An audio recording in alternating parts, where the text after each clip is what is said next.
welcome to this edition of At the Mic. I'm your host, Keith Malinak. This week, I sit down with Spencer Coursen, who used to be in charge of Glenn Beck's security detail. Today, Spencer runs his own business, and he's a book author. Our conversation with him is next. American President Calvin Coolidge once said, quote, "To live under the American Constitution is the greatest political privilege that was ever accorded to the human race." A great quote from a great man, and there's a great coffee named after him, the Silent Cow blend at American Pride Roasters Coffee. If you're needing a coffee blend with a perfect mixture of light and dark roasted beans with both smooth and bold qualities, this is the blend for you. I love it.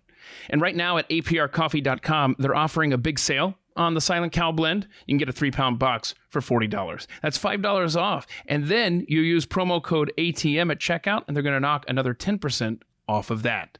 aprcoffee.com has you covered for the freshest, most flavorful blends of coffee. The K-Cups are available there. A lot of people don't realize that. They've got coffee drops too. Get over there today. aprcoffee.com.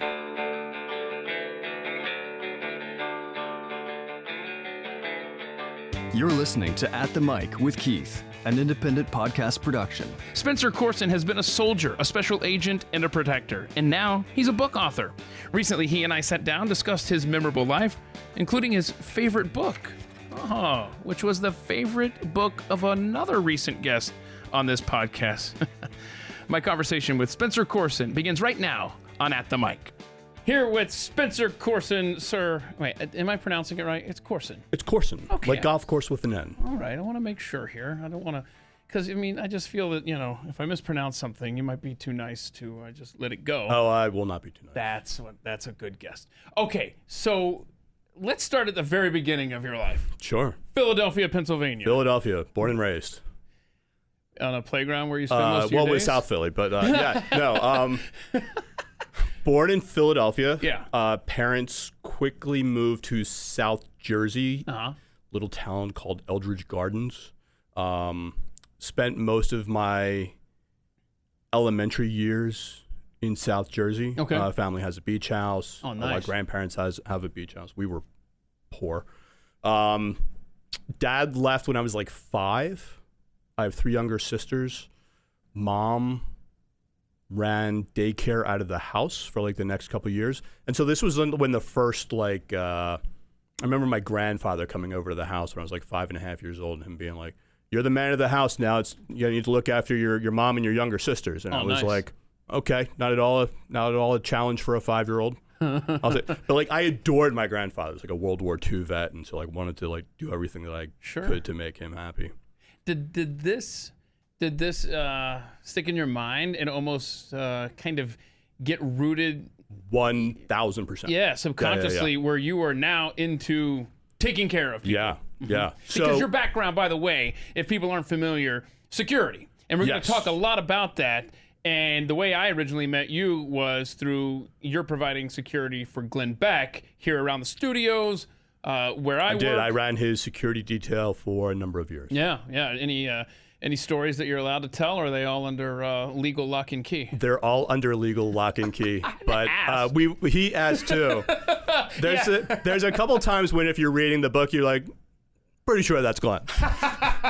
But yeah. But it's written in such a way that my lawyers and his lawyers both gave it a green light. I can't wait to ask you some questions from the book, The Safety Trap, a security expert's secrets for staying safe in a dangerous world. You just handed me a copy before we started here. Already looking through it. It is a very practical, useful guide for people that want to stay safe in a crazy world. I am so grateful for this. I mean, thank you for providing this book. And I appreciate that. Absolutely. Well, it was one of those things where, I'll give you the quick rundown version.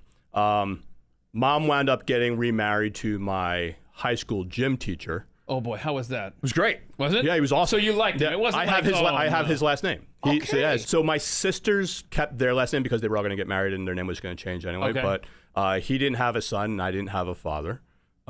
He had 4 daughters from a previous marriage. So I had 3 younger sisters and then my mom married into a family. So now I have 7 sisters. Wow. So I had to join the army to get brothers. So man. we're living up in Pennsylvania. I go to high school there. I go to college, and I originally go to school to be a music major. Yeah. I was really into jazz music. I played saxophone. I played piano, and I was also like really into, there's like crime investigation shows where. So what I wanted to do was work with coma patients, and I wanted to do like an investigation into when you're going for a run or you're working out and you're kind of tired, and then one song comes on and you're like, oh, I got that extra boost of energy. Yeah. I wanted to put soundtracks to people's lives and then hook them up to like, those like readers that can, because they say when you're in a coma, you can't talk, but you can hear. So I thought we could maybe have a physiological response to external stimuli. And anyone out there who can actually do this, please take it. It's yours. I give it to you for free. Please, help good people make bad things better. And so that is fascinating. So wound up my sophomore year of college reading this book by Tom Clancy called Without Remorse. And it was all about this. They just made an Amazon movie about it that completely took the book and flushed it down the toilet. Wow. But Michael B. Jordan's a great actor. If that movie had been called anything else, it would have been fantastic. The fact that it was called Without Remorse was just IP violation. Oh, no. But... so... Because you were a music theory major. I was a music theory major for a year and a half. And then you turned on a dime after reading the Clancy Literally book? turned on a dime. It reawoken that baser instinct I had from my childhood about being a protector. Okay. And it opened my eyes to, there's this whole like world of protectors out there, from government agencies to the military to special operations community to, the CIA, the NSA, the FBI. I was like, this is fascinating. So I wound up doing a double major in psychology and sociology and got a job with the Justice Department and was like, listen, I want to go FBI or Secret Service. And they were like, listen, for what you want to do, why don't you just go into the military? It'll make for a nice lateral transition, get your security clearance, get your weapons and tactics training. And it was 1999. There was absolutely nothing going on in the world. Mm-hmm. So I walked out of the federal building at like 11th and Arch and walked down to military recruiting at 5th and Arch. And 6 blocks and 3 weeks later, I was in the Army. Wow. And because it was 1999 and because I enlisted with a college degree, they just kept throwing schools at me. So I went to airborne school, went to Ranger school, and then September 11th happened and the whole world changed. Mm-hmm. Went to Afghanistan, came back, wound up working for the government for a little bit, went to work for Gavin DeBecker and Associates, wound up being on Glenn's detail, and then went overseas and did some consulting on the movie Zero Dark 30, came back from that, and that's when Sandy Hook happened. And both of my parents were teachers, but, I'm phenomenal educators, but weren't protectors. I was. And when you have all of your family and friends, I have an uncle who's a superintendent, I have a sister who's a teacher, I have a niece who's a teacher, I have a cousin who's a superintendent.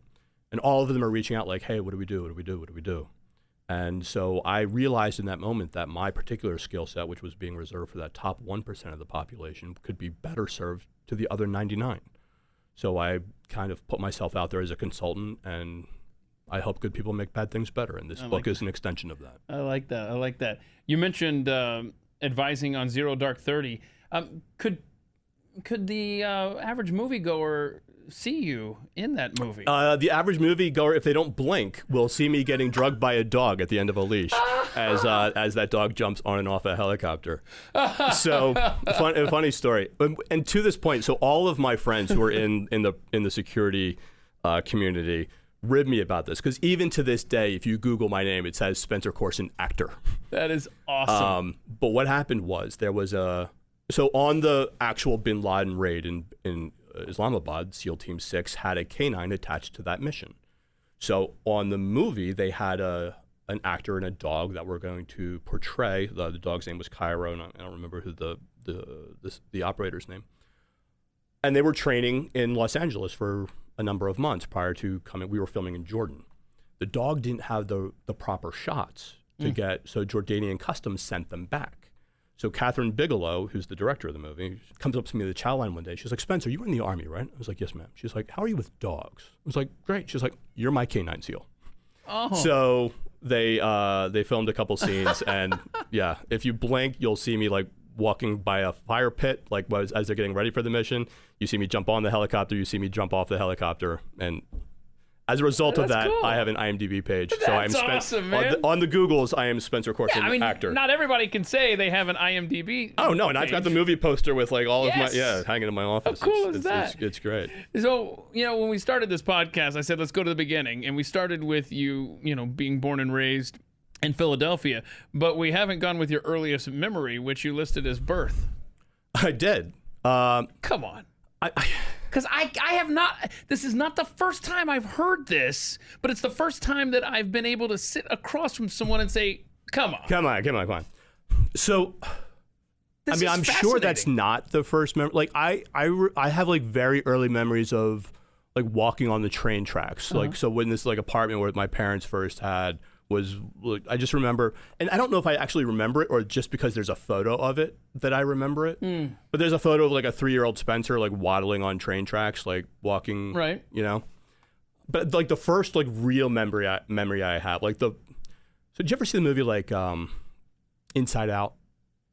Yeah, like That like with all picture, the five. It's a right. cartoon, And then all there's the like that emotions whole and stuff. thing about like core memories where it's like So my first like core memory is my dad leaving, is Frank leaving, and him saying like so like that like How that's old were my you? first. I was 5 and a half, and so that was I would say that's my first core memory, and probably one of significant influence. But But what's this? that's what therapy's for. Sure. Yeah. So the birth thing, though, you just think you might remember it, or are you playing games? Or No, I absolutely do not remember being born. Okay. But Jeez. no, there's a lot. So are you? I don't know, like how into like fringe research you. Hit me with but, it. like Hold on. I get great entertainment by watching like the conspiracy, Right. reading the conspiracy Yeah, hang on a subreddit. Second. Hang on a second. My commute is between 3 and 4 a.m. So hit me with whatever you're thinking about. So there's some research that may support that the reason all of these people who the quote unquote like alien abduction things, what do they describe? They're like in this like this bubble, it's kind of like liquidy, and then there's a bright light, and then they're disoriented and everything's foggy and they can see beings but they can't make out what they're saying. Right. There is some evidence that may support the fact that is a birth memory. Wow. That just because of like the way the neurotransmitters in our brain go bouncing from left to right and up and down and side to side, that certain external physiological stimuli may trigger that kind of a memory, and that may actually be what they're So remembering. not necessarily dreaming of that past experience, but like some sort of trigger happening. Right. Wow. Yeah, because just think about how many things like aren't in like the forefront of your consciousness, but then you'll smell something or you'll hear a song. Yeah. Or there's a million. Every day. I mean, our minds. I'm the are soundtrack just, guy you're talking about. Yeah. Soundtrack of your life. You Right. know?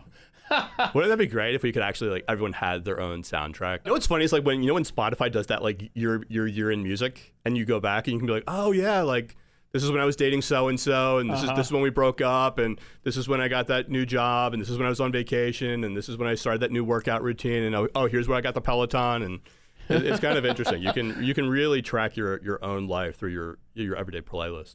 So let's go back real quick. A very large family, right? Yeah. So do you guys ever get together at the same time? That's got to be a crowded It's house. really hard. The last time we were all together was probably Christmas 10 years ago. Wow. Everyone gets older, they have kids, they move, you have in-law responsibilities, you have this, you have that. Just getting like me and my 3 younger sisters together with my family. I mean, obviously like the past year with COVID was impossible. Yeah. But prior to that, we're all going to try to get together for the holidays this year. So because Uncle Spencer, right? Uncle Right, Spencer. so how many nieces and nephews do you have at I this point? have Don't get it wrong. 4. 4. Okay. Yeah. I bet you're a fun uncle, right? I think I'm a great uncle. Yeah. I can see kids climbing all over you and stuff. Yeah, so I'm not like a stepsister, stepbrother, if you're family, you're family to me. Like I don't do like the whole like Okay, this is yeah, my sure. stepsister, like Yeah. no, this is my sister. Like you're That's good. you're in or you're out. That's like, a good take, yeah. And so from You're in or you're out. so I have a niece and a nephew on one side who are like 28, and I have a niece and nephew because they're twins, And I have and my biological sister has 2 kids. They're 4 and 6. Okay, very cool, very cool.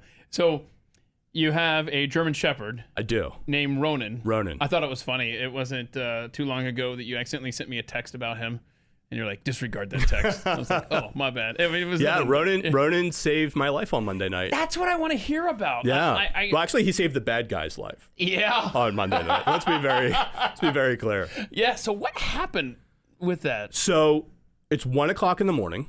I go to bed like around midnight or so, and I'm exhausted. I've had like a really long day. Oh, don't you love those? And in like 60 seconds, my head hits the pillow, and I'm dead to the world. Yeah. 1:10 a.m. Woof, woof, like that, like guttural, like something's wrong, and you need to get out here. Because listen, like, do you have a dog? Yes. Like, so like they'll be like, what's that? And then they put their head back down. They've got the subdued, like, oh, it's the mailman. It's the mailman, or there's yeah. And so, but this was not that. This was at 1 in the morning. At 1 in the morning, bounds from the bed. Yeah. I hear him, and I'm like, what is going on? I sit up. I can see that, like, through the crack in my bedroom window, that, like, the outdoor motion lights are on. Oh, wow. I look over at my phone, and I see that the security alerts are pinging. I look at my watch, motion back door, motion back door, motion back door. So I'm like, up. I have a Remington 870 tactical that I keep right by the bed, which I can do because I don't have kids. Well, now hang on a second. You train your kids right. Yeah, and they got your back. Right. But I understand your point. I understand your point. point. Like, I am a responsible gun owner. sir. All the Yes, other, sir. but like at night there is a loaded weapon next to me.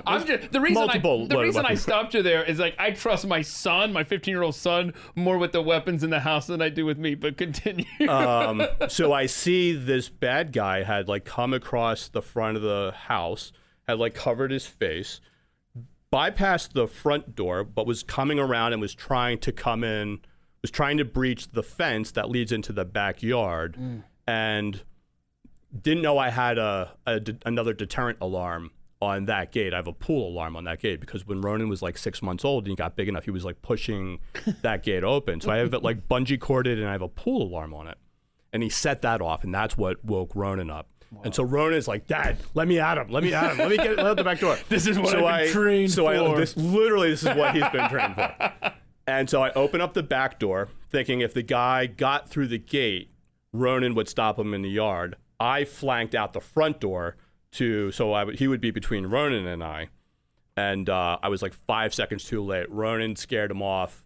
He never got through the fence. Ronin scared him off. And as I opened my front door and I came out, he already had 1 foot on the street and was booking off.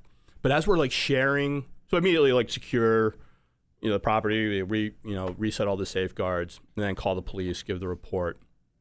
The next morning, we're all talking, and he had tried to hit the apartment complex to my left. He tried to hit my house. He tried to hit my neighbor's house. He tried to hit another house down the street. They wound up catching him about like half a mile down, like around like 2 hours later, around like 3 o'clock in the morning. But in what you experienced and the help you got from Ronin, that's actually one of the tips that you give readers in your book. I mean, now you're an author, man. How cool is that? Not only are you a Hollywood actor, okay, but you're also a book author. Right. Is there an EGOT for like business owner, author, movie guy? Right.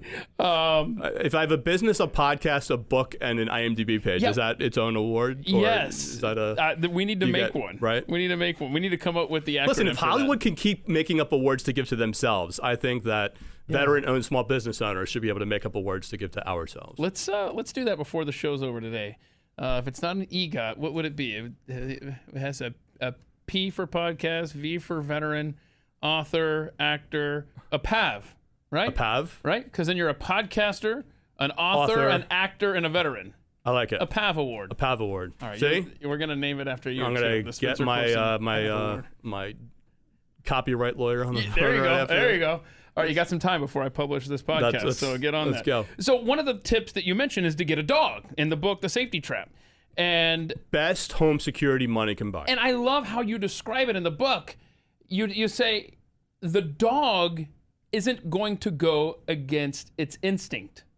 That's brilliant, because you might hesitate as a human or something like that. The dog is like, I got this. So to our point, when I was talking earlier about sometimes like the dog will just like kind of like pop his head up, and then I'm like, oh, am I supposed to do something? And then the dog will put his head back down and be like, oh, okay, we're good.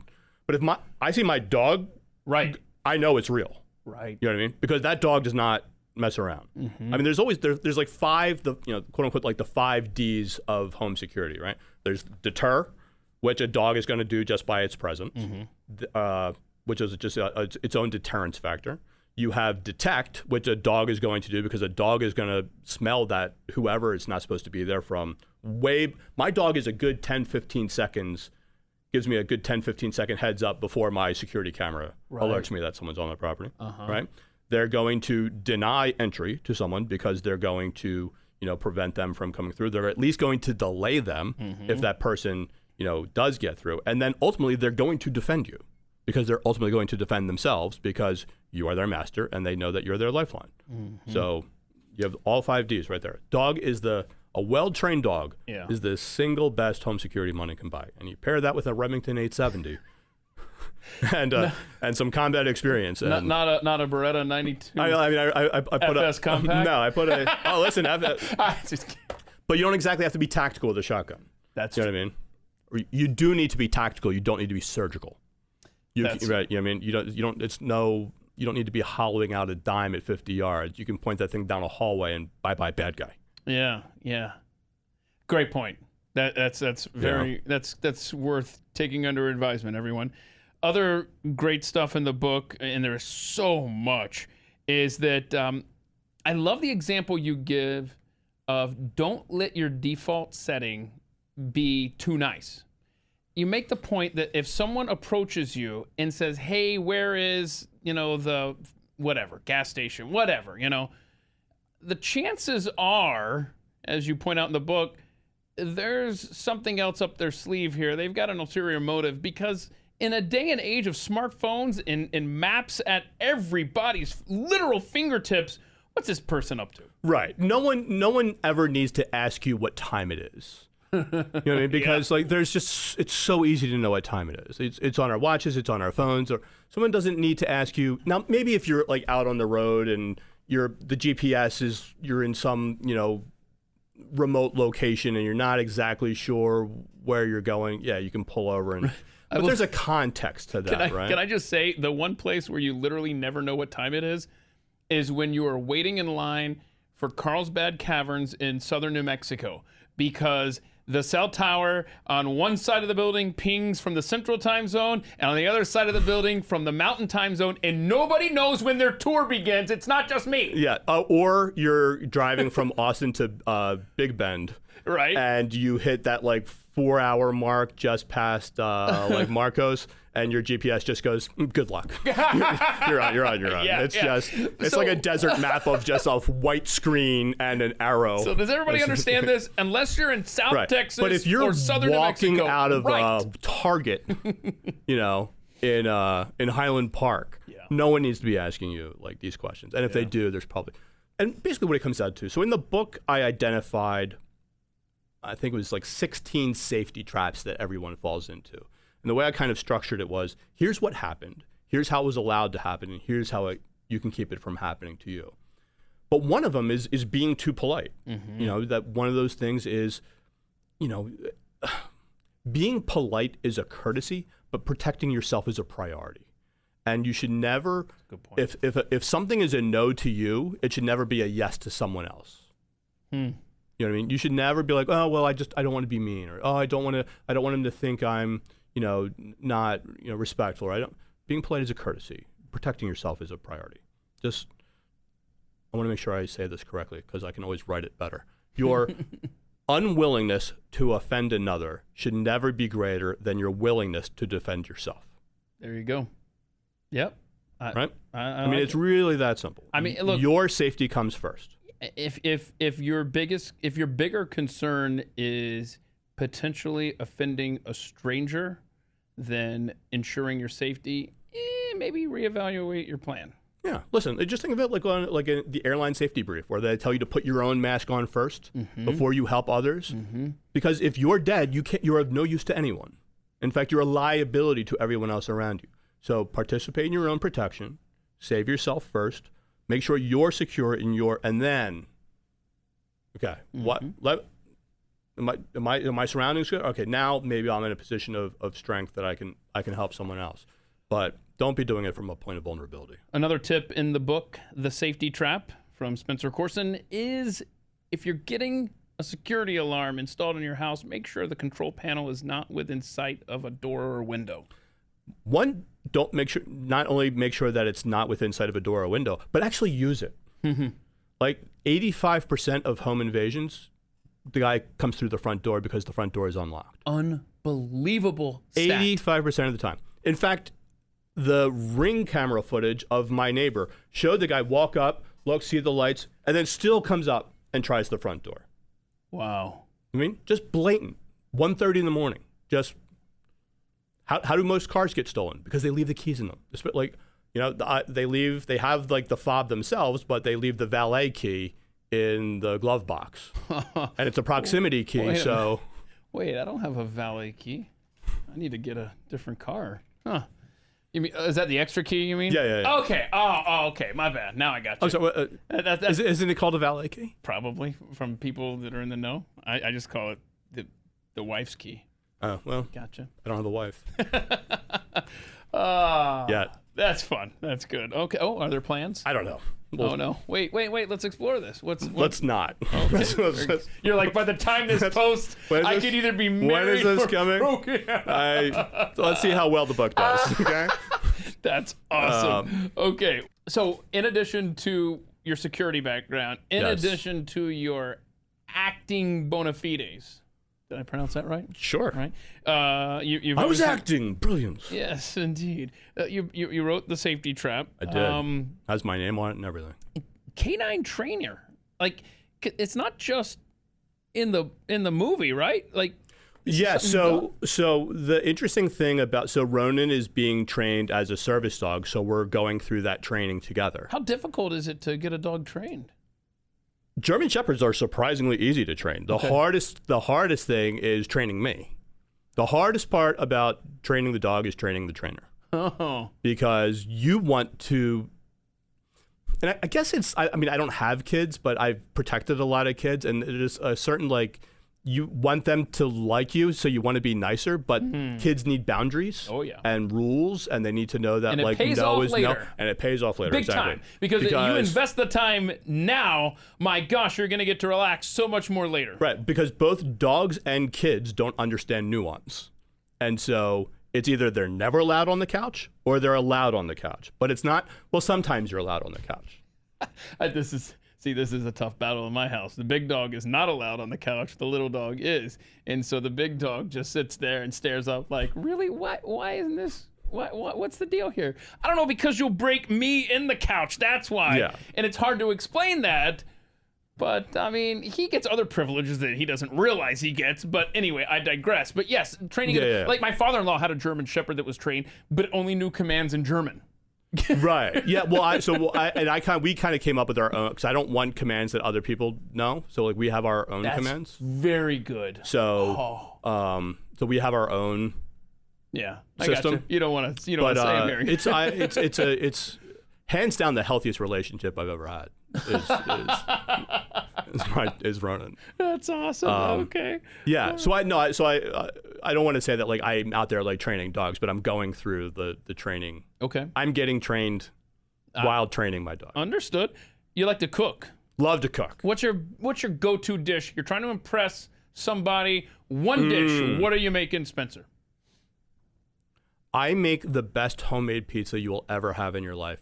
Dude. And I grill it on the Traeger. Okay, stop. Just homemade dough. Stop. Homemade sauce. Stop it. Yeah. Okay, because I'm hungry right now, and pizza's my favorite food. So, hook me up sometime. Sure. Yeah. Okay. So my all the women in my life, my mom, my grandmom, both my grandmothers, phenomenal cooks. Oh. And so, I think one of the reasons that as an adult I have such strong masculinity is because as a child I was raised by such positive femininity. And I think when a lot of people talk about, like, you know, like, toxic masculinity, you know, like, it's actually, like, masculinity itself isn't toxic. It's the absence of masculinity that's toxic. That's interesting. Yeah, so I am the successful son of a single mother who taught me how to take care of myself and cook and clean and cool. Yeah, it's great. You I love give a shout out to Mom. Say hi. Hi, Mom. Love you. So that's really cool. That's a well explained, well expressed. Back to our conversation with Spencer Coursen in just a moment, but first, let's talk about how you can get pain out of your life. Michael is a retired professional tennis player. He's likely nobody you've heard of, but he has made a good living playing tennis. And as you might expect, after retiring, he had shoulder problems. He still enjoyed playing, but the pain in his shoulder got so bad, he could rarely take part. Surgery was not the answer, so he was looking for any solution when he came across Dr. Monroe's pain cream. He used it multiple times for one day, and then he felt good enough to play a game with his daughter. Afterwards, he didn't feel any ill effects, and he continued to use the cream. Today, he plays whenever he wants, and he doesn't give his shoulder a second thought. Let Michael's story be like your story. Head over to drmonroescbd.com, and when you do, 20% of your purchase, that's going to go to assist kids in need at the Child Help Organization. They're a great charity in need of your assistance at a time when children in our nation are facing very unique challenges. So assist children in need while you're assisting yourself and getting that pain out of your life at drmonroescbd.com. That's drmonroescbd.com. I want to talk to you about your favorite book. Okay, it's Ernest Hemingway's A Movable Feast. Yes. Are you familiar with Jack Carr? Of course. Okay. All right. Is there a... Okay. I don't want to say something disparaging, but yeah, Right. I don't think there's like a veteran alive with a functioning heart within the ability to read that doesn't know who Jack Carr is. The Devil's Hand is phenomenal. I mean, it's a while great you're series. buying my book, please also buy Jack Carr's book, There you go. The Devil's Hand. Go. Which is, it's kind of cool because, there's like the 6 degrees of like Kevin Bacon. Uh-huh. So Chris Pratt is portraying the character in Jack Carr's book. Mm-hmm. Chris Pratt also in Zero Dark 30. That's awesome. The circle Look continues. Look at that. That's cool. Yeah. So Jack Carr was a previous guest on this podcast. Great guy. And super guy. Yes, absolutely. And a fan of his gifted him the typewriter that A Movable Feast was typed on. I saw that on his Instagram. How Isn't that crazy? great is because that? Which I don't understand how he got it, because I thought that typewriter was in Cuba.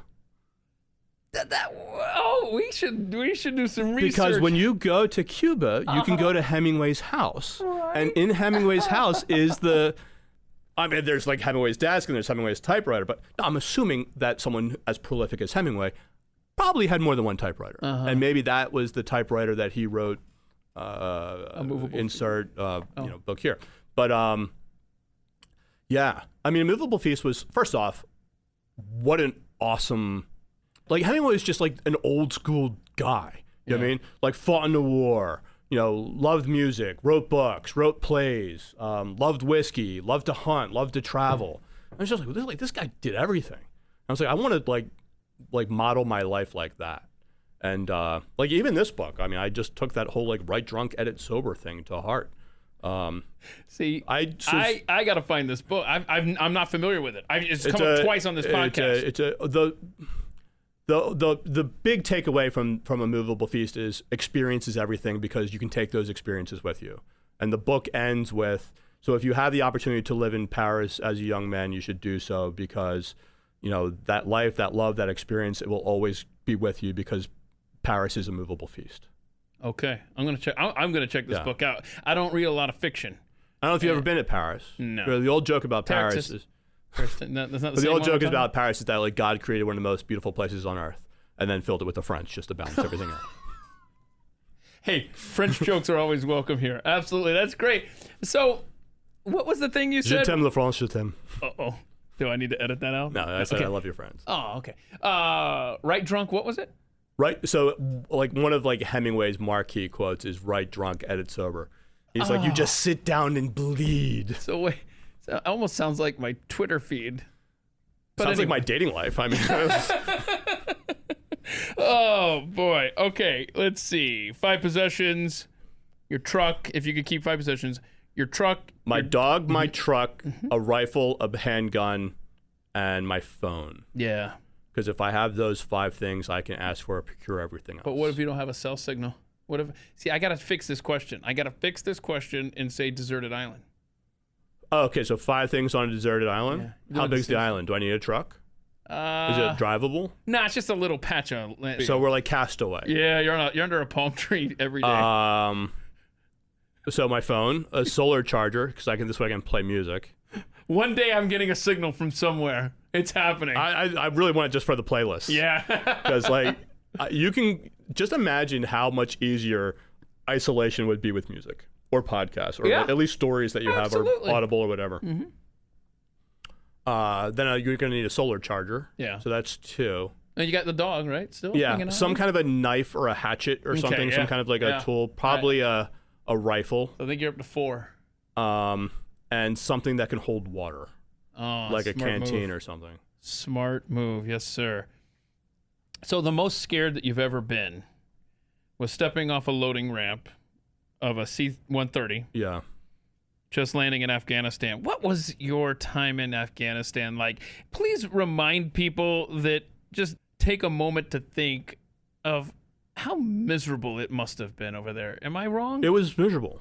I can't imagine, A, living in a desert, B, living in a desert where you're not wanted, and C, doing this kind of stuff that you have to do over there. Everyone wants to kill you. And D, your life is constantly at risk. I can't imagine, A, being a veteran, God bless all of you, but in that kind of situation. Yeah, that was not being like engaged, not being told we were going, not the ride over there, not any of the actual like combat applications, not car accidents, not protection details. The most scared I've ever been was walking off that ramp. And like, because that's, it's like, the way I always equated it is, imagine you're always like in football practice, but you never get to play a game. And now you're in the locker room, you're suited up. And then that first time you're taking the field, you're like, oh, I'm going to get hit. And not by like my other teammates who like are going to kind of hit me. This ain't practice. Or like, right. Or like, you're not like, doing jujitsu with your boys who are like, as soon as you tap out, they're gonna take you out of that guillotine. Like these guys want to kill you. Like this is real. Like there's no reset. There's no start over. There's no, up, down, left, right, BS. Mm-hmm. This is the real deal. Mm-hmm. And then once you accept that, you're fine. But the ramp we landed, we taxied over, and you step off the plane and like you see the bullet holes that they've like massacred this airfield with prior to your landing. Yeah. And you're like, oh, okay. All right. So this is what modern warfare looks like. Man. Yeah. That was when you knew it was real. Mm-hmm. Well, God bless all of you. I can't imagine being in that position for 5 minutes, much less a tour. Okay. Yeah. But hey, man, it was an honor and a pleasure to serve. Sure. Well, favorite comfort food is Skittles. Skittles. Now, I'm going to tell you. Do you remember this? Do you remember like the old, like every time we would go like on a detail somewhere and like Wilson would just have like a big bag of Skittles waiting for me? I didn't know this. No? Wilson, who used to work here? Yeah. It was like a running gag for a long time. Like on the planes, they'd have Skittles. Staying good with the guy who's carrying. Yeah. Huh? I like it. That's a good plan. No, Skittles, the sour ones specifically, are one of my very few fond memories of New Jersey, no offense. But I remember I used to take the bus in, because you used to live in the Poconos. Yeah. And for high school, right? Yeah. I mean, it's a beautiful part of the world. Gorgeous. Right, and I had no idea growing up in Georgia and stuff until I lived up in Western Jersey and actually went to a NASCAR race there in the Poconos. Yeah, Pocono Raceway. Yeah. So I would ride the bus line that would go straight down 78 probably. 80.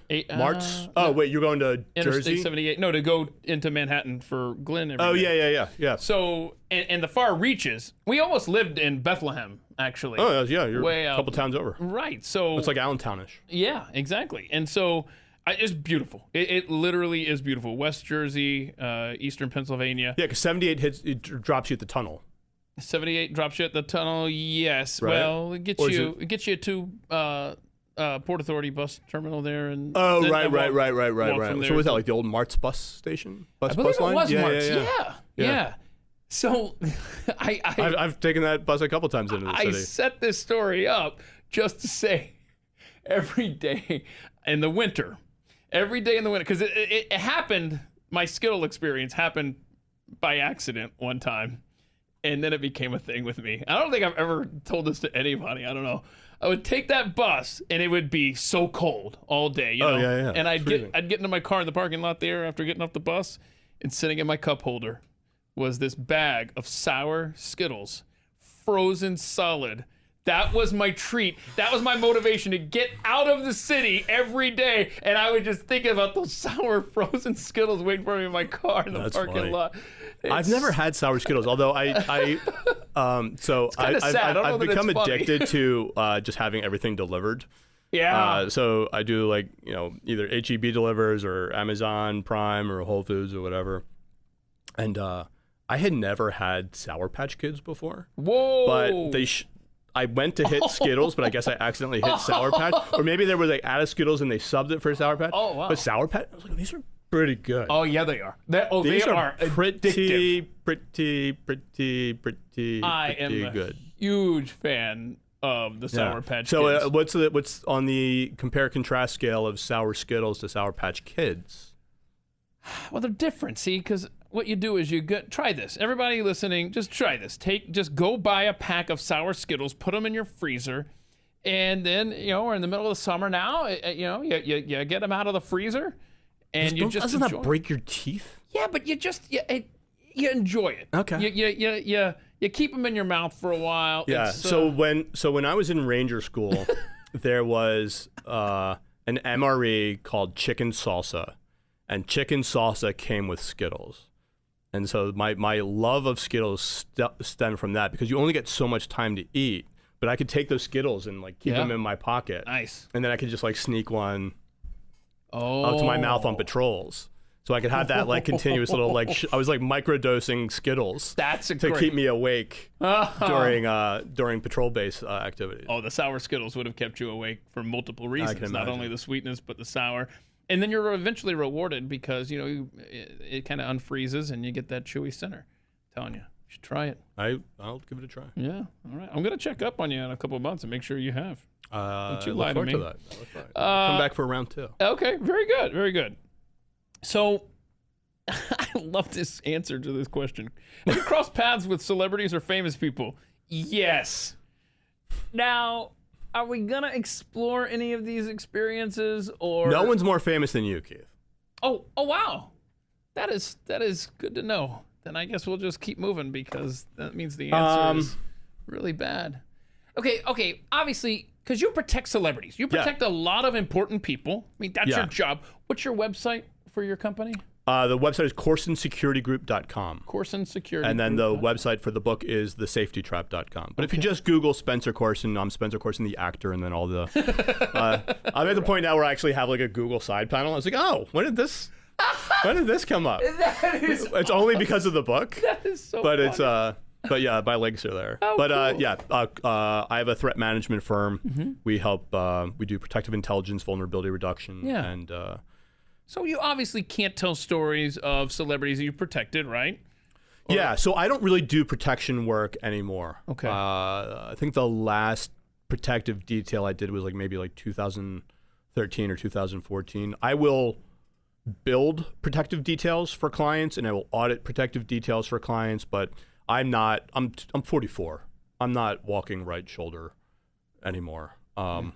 If it's a short-term, high-risk and it's someone with whom I already have an established rapport, then I'll do it. All right. So outside of your line of work, are there any kind of celebrity run-ins you have? Anything you could share, or should we just move literally on? all? That's cool. I'll tell you something pretty cool. Oh, okay. I'm out walking. I live in Austin.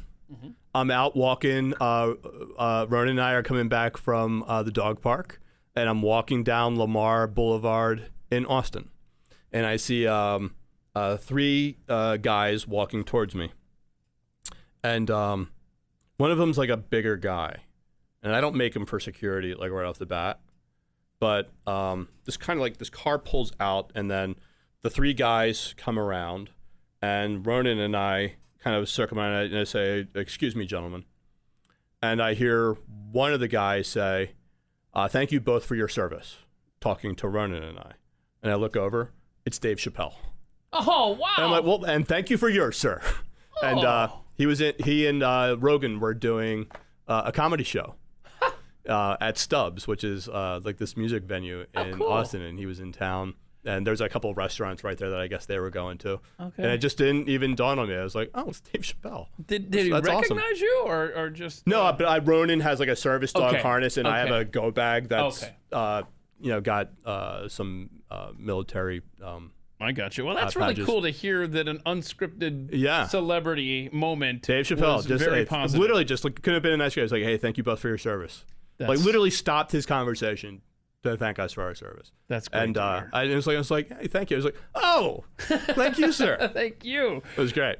He's such a great guy. Awesome. Okay. Well, I love your answer, but I'm curious as to why you chose Marcus Aurelius as the person you'd like to go back in history to meet.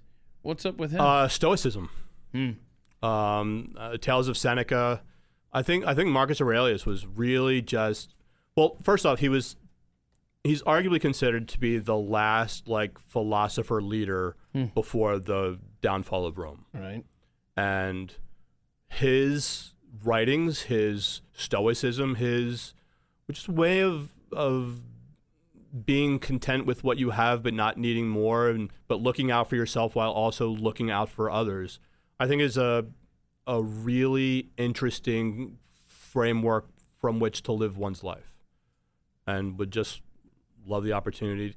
You know when you read something or you hear a song lyric and you're like, wow, I just would love to know what inspired this. Like, what's the backstory? What's the origin? What was the gestation of this? Of this way of thinking. I think he'd be a really interesting person to have a conversation with. He'd be a great guy on the pod. Let's get him on the pod. That is a great answer. And if you can make that interview happen, my gosh, I will give you all the Sour Patch Kids and Sour Skittles you can handle. Did you ever watch the TV show Devs? No. It was on Hulu. Nick Offerman was in it. What's that about?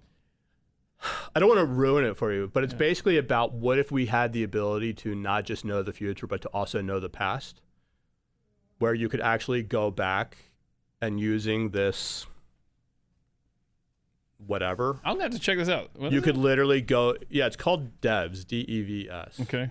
All right, I'll check this out. It's, I wonder how it would work as a binge. Huh. How many episodes is it? Is it just one season? Like... It's like maybe 8 or 9 episodes. Okay. So, but like it came out on, I want to say it came out on Hulu, but like Hulu did, they dropped like the first 2, then they dropped 2, then they did like 1. Huh. I'll check it out. Yeah, check it out. I think you'll like it. Well, you'll see where I'm talking about what if you could go back or go forward and talk to or experience anything or. Okay. Well, I've got another 8-episode Hulu show for you to binge. So 8 episodes and you're done. It's 11/22/63. Oh. James Franco. That's a great show. So here's the premise. The premise of that show is brilliant. Yes, he goes back in time to try to stop the assassination of John F. Kennedy. We'll leave it at that. Yeah. And he tries to stop it from happening, and then you get to watch the show and enjoy it from there. Yeah. It is so good because I started because I don't watch a lot of TV. I just do not, and it took a flight where you can choose Hulu shows, and I literally scrolled to the very bottom, not interested. The very last option was 11/22/63. I recognized the date. I said, this sounds pretty interesting. I watched it, and I was hooked, and I ended up watching the remaining 7 episodes. It's funny how I've been doing like more rewatches than like new watches lately. It's on the Ringer Network. It's called The Wire Way Down in the Hole with Jamel Hill and Van Lathan as hosts. But they did a episode by episode breakdown of The Wire. Each week they'd watch one episode. So I watched each episode as they were going through it. Oh, wow. And it's fascinating. So you watch the Wire episode, you watch then that you watch one the episode, and then you listen to that podcast, which breaks it down. Okay.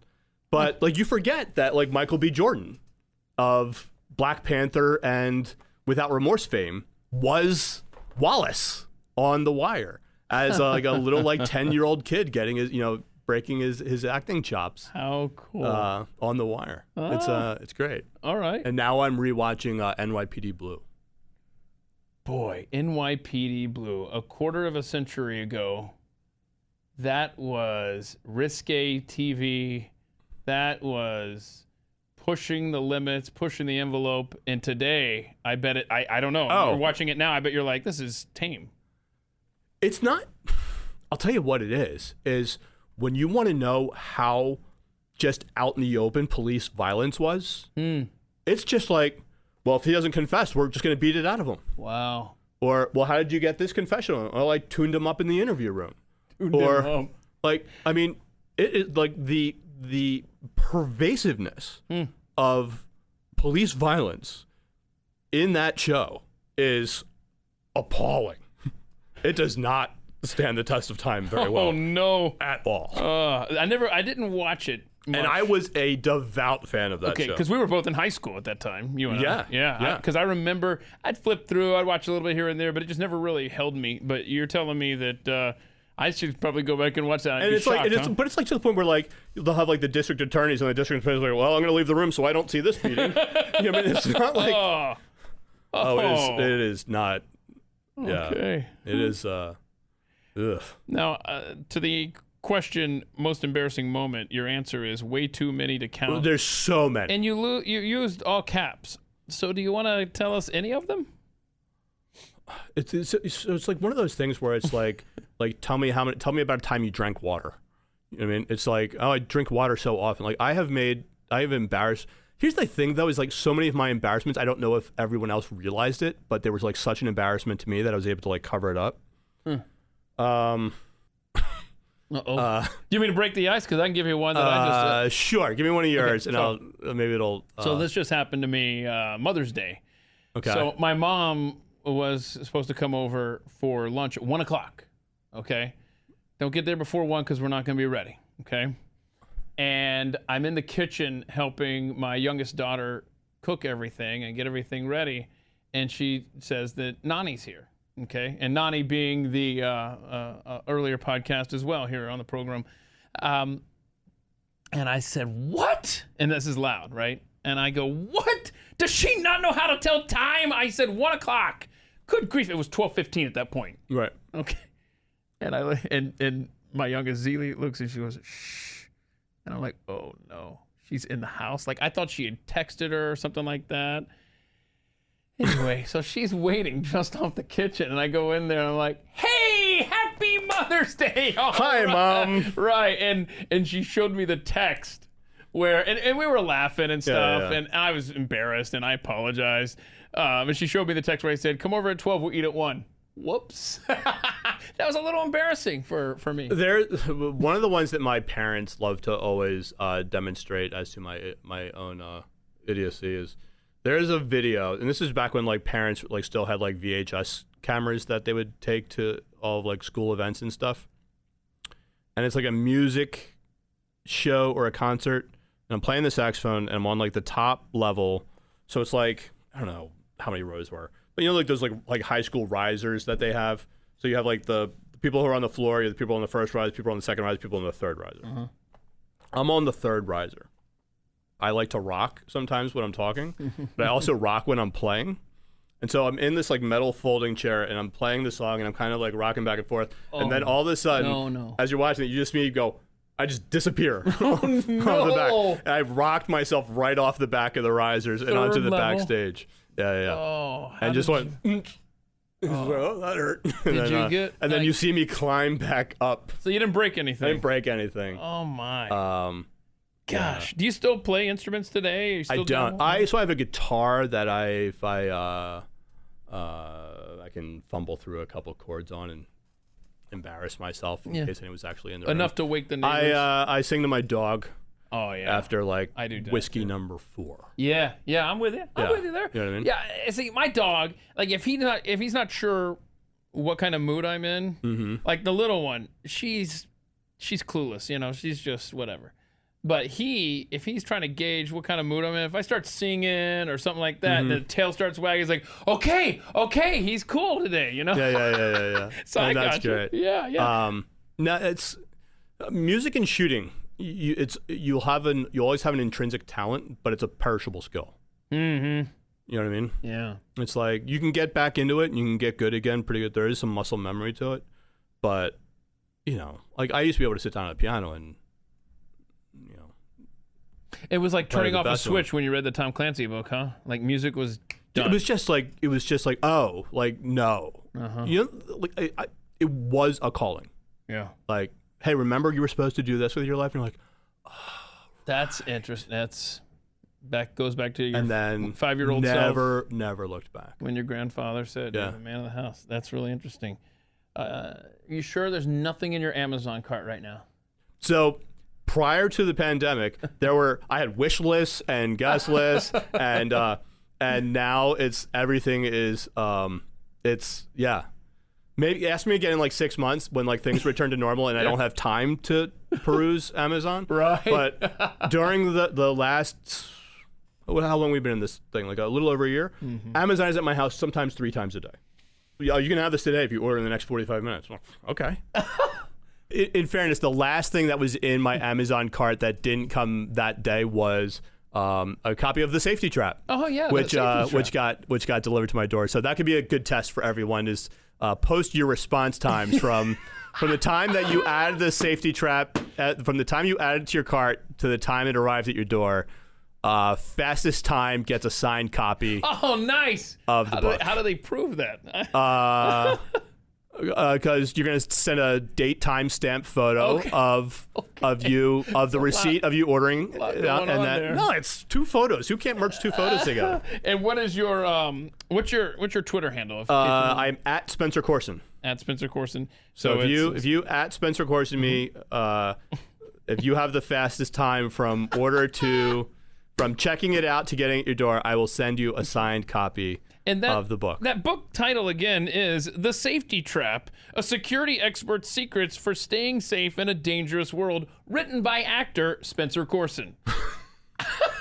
Spencer Coursen, awesome. the actor. That's right. So thesafetytrap.com, CoursenSecurityGroup.com, and WorkSweatWin.com. What's over at WorkSweatWin.com? So WorkSweatWin is... Years ago, I went to school at Westchester University, and they invited me back for a Legacy of Leadership award. And I didn't know I was going to have to give a speech as they presented me with this award. So I'm up on stage, and I'm just winging my speech. And I'm like, you're listen, talking no preparation at all. No They prep. just said, went up cold. What did they say? Hey, can you speak to Yes. us? Oh, my goodness. And so I went up cold, and I was like... And it was like, I don't know, I spoke for maybe like 15 minutes. Okay. And was just talking about like, listen, I get up every day and I try to do the best I can. And, I see what The Rock is doing, and he's out there just like, out there like sweating and putting in the work. And so, I do the same thing. I work, I sweat, and I win. Mm-hmm. And the more work I do, the more the sweat equity, the harder I work, the luckier I get. So every day, work, sweat, win, work, sweat, win, work, sweat, win. And I literally just like, riffed it. And I came out from that speech, and people were like, man, I love that work, sweat, win thing. It really resonated with me because, and that was like years ago. So then it just became, so now I end my podcast with that, like onward, upward, work, sweat, win. And I'll see you back here next week. I sign my emails with it. And then I was talking to a buddy of mine, I don't know, like a month or 2 ago. And he was like I wanted to do like something like Rat Pack-ish. And, so I saw that the domain was available. So I was like, oh, that's interesting. So I went on like Squarespace and typed in like worksweatwin.com, and it was available. And I was like, okay. Thank you. And then I like, like when Jocko put out his book, like he had those, like I drink out of a Jocko mug every morning, but it says like discipline equals freedom. I was like, wouldn't it be cool if I could have a mug that said work, sweat, win? And so I went on like some like make a logo site. These websites. And I was like, oh yeah, well we can make these for like, I was like, oh, okay. So then I just put the website and I started having like T-shirts made. And how cool! So like when I came in this morning, I was wearing like a Work Sweat Win shirt. So I have a website now that sells. That's 2 T-shirts you need to buy: the WorkSweatWin.com T-shirt and the AtTheMikeShop.com T-shirt, right? Yeah. You got second place on fastest time gets all right. First place on the book gets a T-shirt and a book. Second place gets a signed copy of the book. I'm gonna let you figure this one out. Okay, and that's what the podcast is. Podcast is at Coursen's Corner. Coursen's Corner is a protective strategy podcast to help you succeed in staying safe. It's framed a lot like the book is, where here's what happened, here's how it was allowed to happen, here's how you can. You are ubiquitous. Keep it from happening to you. You're everywhere. Is there? Well, that's why we have the PAV Award. The PAV Award. That's right, ladies and gentlemen. The inaugural PAV Award goes to the gentleman that it is named after, Spencer Coursen. That is for a podcaster, an actor, an author, and a veteran. So the PAV Award, first annual, goes right here. Well, thank you. It's speech, 15-minute impromptu speech, please. Works what when. Thank you so much. Have we forgotten anything, Spencer? No, that's it, man. I really appreciate you having me on. Thank you so much. Do check out this book. I'm telling you, it is a home security, personal security Bible. Live your very best life the safest way possible. The Safety Trap by Spencer Coursen. Thanks so much, man. I appreciate it. My pleasure. Thank you. It was great getting to know Spencer. And please don't forget his incredibly helpful book at thesafetytrap.com. So useful, thesafetytrap.com.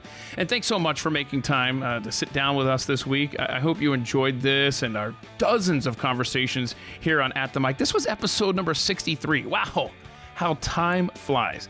I do hope you will share this show with others that you may know who are looking for a podcast that they can take anywhere. Good conversation is needed. Next week, we're going to sit down with Todd Erzin. You may know him from Blaze TV's Steve Deace program. Todd sat down with me recently, and we discussed everything from the best cover songs of all time, his life as a baseball umpire, and the time he was arrested. Interesting. That's next week on At the Mic. Until then, please go be free, and thank you for listening. This has been At the Mic with Keith, an independent podcast production. Head to atthemicshow.com for archived episodes, sponsor information, and ways to connect. Hey, did you know there's At the Mic Show merchandise now? Yeah, and it's currently at a big discount for a limited time. Head to atthemicshow.com, look for the shop button at the top of the page, or make it easier on yourself and head to atthemicshop.com. Enter in code FIRSTTIMEBUY at checkout, and you're going to get $5 off and free shipping on orders over $55. That's offer code FIRSTTIMEBUY at atthemicshop.com.